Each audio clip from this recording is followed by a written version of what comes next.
멸공. 안녕하십니까. 반갑습니다. 북한 개방방송의 오픈어 선교사입니다. 남북 통일보다 먼저 북한이 개방이 되어야 됩니다. 북한 개방 없는 통일은 남북 모두에게 큰 재앙이 됩니다. 북한이 개방이 되려면 공산주의가 멸망하여야 합니다. 북한이 개방되어야만이 우리는 평화롭고 안전하게 살 수 있습니다. 공산주의가 멸망하고 북한이 개방되는 것을 하루속히 보고 싶습니다. 오늘은 강주 아파트 붕괴에 대하여 개인적인 의견을 말씀드리고 교훈에 대하여 말씀을 드리겠습니다. 사건의 여러 가지 이유 중에 가장 중요한 부분이 빠진 것 같아서 말씀드립니다.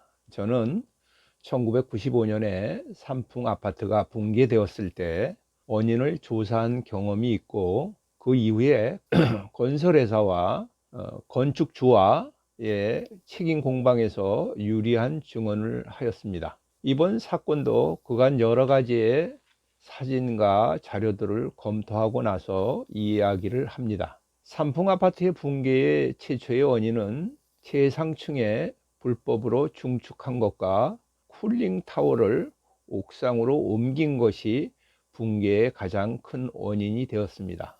5분 만에 한꺼번에 5개층이 무너져서 내린 재앙입니다. 이때 500명 이상의 사상자를 내었습니다. 한꺼번에 무너진 것은 보가 없는 무량 구조였기 때문이었습니다.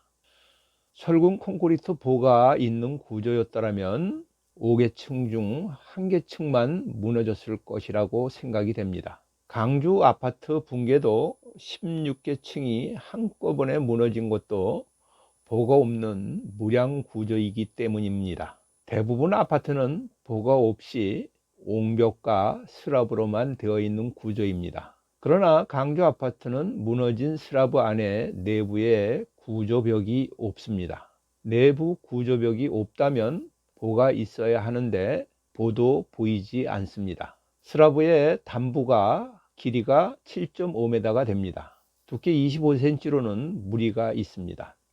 아파트 발코니 외벽이 예전에는 구조벽으로 설계가 모두 되어 있었습니다. 그러나 발코니 확장이 불법이 아닌 것이 되므로 이제 모든 내벽에 구조벽이 별로 없습니다. 칸막이 벽체가 있어야 하는데 아마 갱폼을 사용하려고 그런지 칸막이 벽체도 없습니다. 벽체가 없으면 대신 보가 있어야 하는데 보에 대한 배근도 없습니다. 전단된 벽체에 남아있는 철근을 보면 알 수 있습니다. 마치 생선의 가시 같습니다. 굵은 가시는 볼 수가 없습니다. 코아 부분을 경계로 23층에서 39층까지 무너졌습니다. 왜 코아는 무너지지 않았을까요? 그것은 엘리베이터 옹벽과 계단실의 옹벽이 많이 있기 때문입니다. 그리고 왜 22층 이하는 무너지지 않았을까요? 그곳에는 중간 B층이 있어 그렇게 되지 않았을까 하는 생각을 합니다. 그러면 맨 처음에 39층은 왜 무너졌을까요? 보통 층은 슬라브 두께가 25cm인데 무너지기 시작한 39층의 슬라브 두께는 35cm입니다. 39층 하부 B층과 38층 동바리가 부실한 것이 원인이라고 생각됩니다. 39층 하부는 B층이라서 갱폼을 사용하지 못합니다. 갱폼을 사용하지 못하고 일반 거풀집을 사용해야 합니다. 왜냐하면 높이가 1.5m밖에 되지 않기 때문입니다. 그리고 38층의 거풀집이 20일이 지났기 때문에 동바리를 철거했을 거라고 생각합니다. 여름철이면 21일 강도가 나오면 철거해도 되지만 겨울철은 양생도 제대로 하지 못한 것을 이것을 무시한 것 같습니다. 동바리를 빨리 제거한 것은 후속 공정이 따라오기 때문입니다. 이 옆 건물에 비교해 보면 무너진 이 건물은 그 내부 공사가 빨리 진척되며 뒤따라오고 있는 것을 볼 수 있습니다. 39층의 하부에 일반 거풀집을 사용하지 않고 데크 프레이트를 사용한 것도 한 가지의 원인이 됩니다. 일반적으로 철골조 건물에 데크 프레이트를 사용할 때는 하부에 동바리를 설치하지 않습니다. 데크 프레이트의 지점은 5.5m 미만을 사용합니다. 7.5m 거리에 두께 35cm 스라브를 타설하고 역복까지 설치하여 레미콘 중량을 감당하지 못할 것이라는 생각을 합니다. 무너진 부분은 7.5m, 폭의 길이 24m, 두께 0.4m, 평균 단위 중량 1.8톤을 생각하면 144톤의 레미콘이 38층을 때리고 38층에 무너진 150톤을 포함해서 거지반 300톤이 37층을 가격하여 도미노처럼 무너진 것입니다. 아파트 붕괴를 막을 수 있는 것은 일반 거풀집을 사용하면 괜찮을 것이라는 생각이 됩니다. 데크 프레이트를 사용하였더라도 적은 숫자의 동바리만 설치하였더라도 괜찮았을 것이라는 생각을 합니다.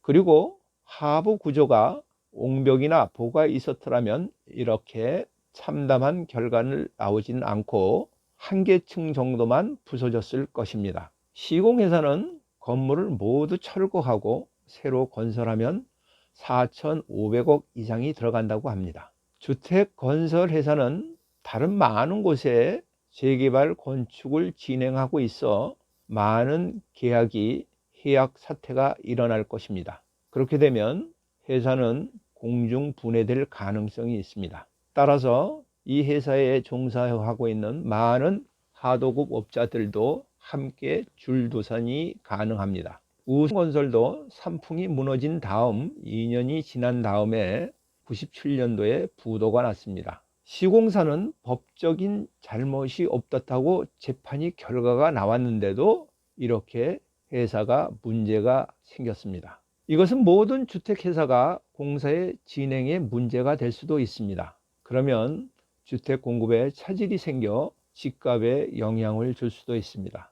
사소한 실수가 미치는 영향이 엄청난 결과로 나타나고 있습니다. 삼풍백화점의 붕괴의 원인 1차의 원인은 쿨링타워를 지붕 위에다가 옮겨서 설치한 것입니다. 쿨링타워를 지붕 위로 설치한 이유는 물소리가 시끄럽다는 이웃의 아파트의 민원으로부터 시작이 되었습니다. 강주 아파트 붕괴의 1차적인 원인은 편리함의 이유로 데크 프레이트를 사용하고 동바리를 설치가 부실하였기 때문이었다고 생각합니다. 적은 실수와 요인이 그 결과는 엄청난 사태로 발전합니다. 나비 효과라는 말이 있습니다. 하찮은 나비의 날개짓이 다른 곳에서는 태풍의 원인이 된다는 말입니다. 일파만파라는 말도 있습니다. 한 가지의 파도가 만 가지의 파도가 된다고 하는 말입니다. 북한은 원자탄을 30개에서 100개를 가지고 있다고 합니다. 남한이 원천적으로 막을 수 없는 순항 미사일과 무궤도 미사일을 북한은 다수를 보유하고 있습니다. 만일 미국까지 타격할 대륙간 탄도 미사일을 다수를 보유하고 있다면 미국은 한반도 전쟁에 참여하지 않을 수도 있습니다. 지난번 방송에 말씀드린 대로 북한이 중성자탄을 다수를 보유하고 남한의 건물이나 차량을 그대로 두고 대부분의 인명을 살상할 수도 있습니다. 북한의 사소한 실수로 미사일이 발사된다면 그것은 세계는 3차 대전으로 또 진행할 수 있습니다. 지금 선거에도 마찬가지입니다. 나 개인의 사소한 표 하나가 나라의 운명을 바꾸어 놓을 수도 있습니다. 파벌에 의한 것이 아니라 이념에 의한 것이 아니라 소중한 한 표가 나라의 멸망의 길로 갈 수 있다는 것을 유념하여 주시기 바랍니다. 그러나 이 모든 것은 하나님이 주관하시길 바랍니다. 누가복음 12장 16절에서부터 20절 말씀을 알려드리겠습니다. 한 부자가 그 밭에 소출이 풍성하매 심중에 생각하여 이르되 내가 곡식을 쌓아둘 곳이 없으니 어찌할꼬 하고 또 이르되 내가 이렇게 하리라. 내 곡간을 헐고 더 크게 짓고 내 모든 곡식과 물건을 거기 쌓아두리라. 또 내가 내 영혼에게 이르되 영혼아 여러 해 쓸 물건을 많이 쌓아두었으니 평안히 쉬고 먹고 마시고 즐거워하자 하리라 하되 하나님이 이르시되 어리석은 자여 오늘 밤에 내 영혼을 도로 찾으리니 그러면 내 준비한 것이 누구 것이 되겠느냐 하셨으니 자기를 위하여 재물을 쌓아두고 하나님께 대하여 부여하지 못한 자가 이와 같으니라. 우리의 신앙도 마찬가지입니다. 사소한 잘못이라도 그 결과는 엄청나게 나타납니다. 첫사람 아담을 포함한 모든 인간은 창세전에 약속된 영원한 생명을 얻어야 할 존재입니다. 하나님의 자녀는 영생을 얻고 하나님과 교제 가운데 살아야 합니다. 그러나 사소한 탐심은 하나님에 대하여 부여하지 못한 자가 됩니다. 아담이 선악과를 사소한 욕심에 따먹고 난 이후에 모든 인류는 그 대가를 치르고 있습니다. 하나님과 관계가 끊어지지 않도록 모든 탐심을 버려야 합니다. 하나님께서 부여한 것을 하늘나라의 보화를 쌓는 것입니다.